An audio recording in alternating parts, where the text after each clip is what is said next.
Hi, today we'll be learning about print versus print line. First, print. Print prints text onto the current line.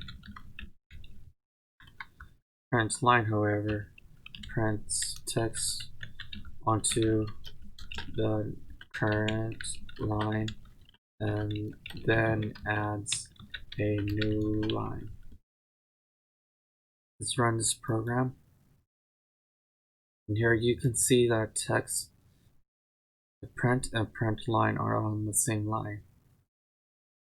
In order for text to appear on the next line, we have to add a print statement below print line. Let's run this program again.